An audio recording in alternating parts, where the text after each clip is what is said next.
मी मूळतः स्थानिक रहिवासी आहे. त्याचबरोबर माझं शिक्षण देगलूर शहरामध्येच झालेलं आहे आणि सध्याची परिस्थिती तुम्ही बघतच आहात की जनतेची अशी इच्छा आहे की उमेदवार हा स्थानिक असला पाहिजे, त्याचबरोबर नवीन चेहरा असला पाहिजे.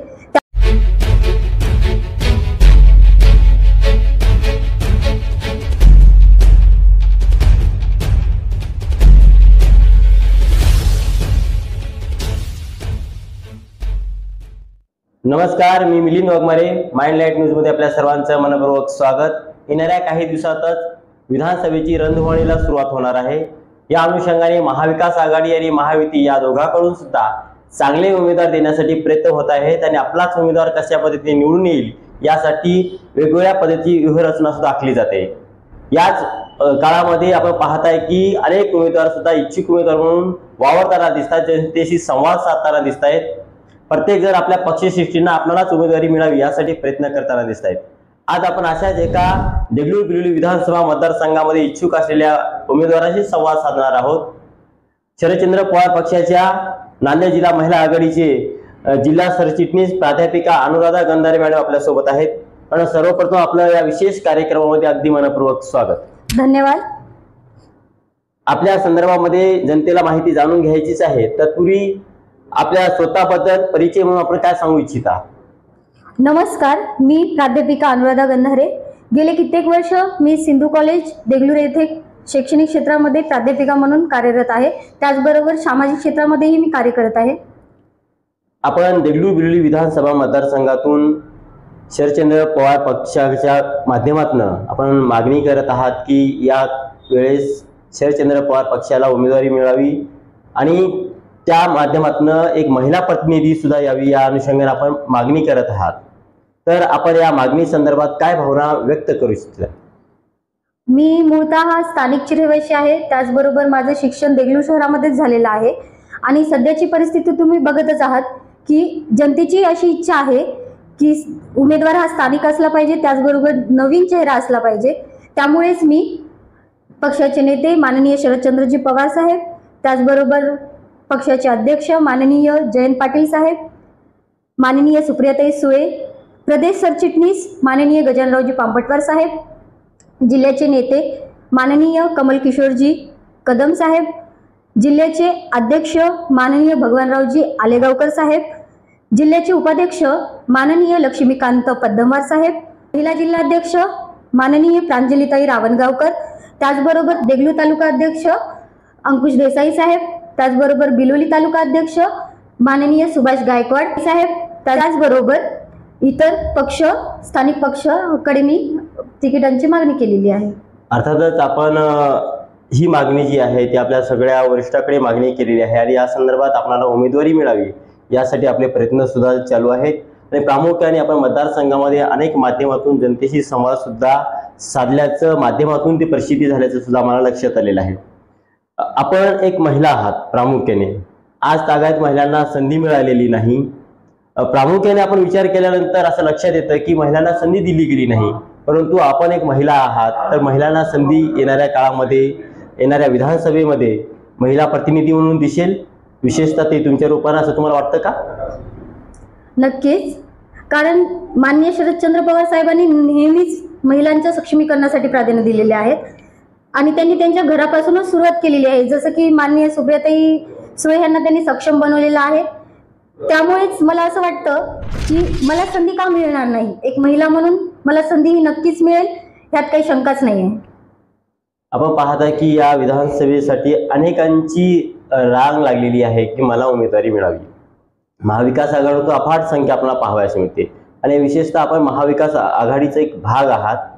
त्यामुळे या महाविकास आघाडीमध्ये आणखी एक गोष्ट आपल्याला पाहायला मिळालेली आहे, ती म्हणजे या महाविकास आघाडीतून इच्छुक उमेदवार म्हणून अनेक प्रशासकीय अधिकारी सेवेमध्ये ज्यांनी कार्य केलं आणि कार्य केल्याच्या नंतर सेवानिवृत्त झालेले आहेत आणि परत त्यांना समाजसेवा करण्याकरिता या राजकारणात येत आहेत किंवा आमदार होण्याच्या प्रयत्नासाठी त्यांनी प्रयत्नशील आहेत. तर आपण या प्रशासनामध्ये काम केल्यानंतर परत त्यांना समाजसेवा करायची आहे असं ते म्हणतात. तर याबद्दल आपण काय भावना व्यक्त करू इच्छिता? कसं आहे ना, लोकशाहीमध्ये सर्वांना स्वतंत्रता आहे. त्यामुळे जेव्हा हे प्रशासकीय अधिकारी प्रशासकीय सेवेमध्ये होते तेव्हा त्यांना उत्तम प्रकारे जनतेची सेवा करता आली असती. मग त्यांना आता सेवानिवृत्त झाल्याच्या नंतर अजून कोणती समाजसेवा करायची आहे? मला असं वाटतं की त्यांना इतरांनाही संधी मिळू द्यावी, एवढंच. म्हणजे प्रामुख्याने आपल्याला असं सांगायचं आहे की प्रशासकीय सेवेमध्ये असताना त्यांनी समाजसेवा उत्तम पद्धतीने करून समाजाचे जे प्रश्न आहेत त्या प्रश्नाला निकाली लावता आला असतं, समाजाचं हित जोपासता आलं असतं. त्या काळात त्यांनी नेमकं काय केलं हे जनतेला चांगलं माहिती आहे. आणि त्याचं त्यांनी रिंगणात उतरणार आहे का पक्षश्रेष्ठी त्यांना संधी देणार आहे ते येणारा काळच सांगणार आहे.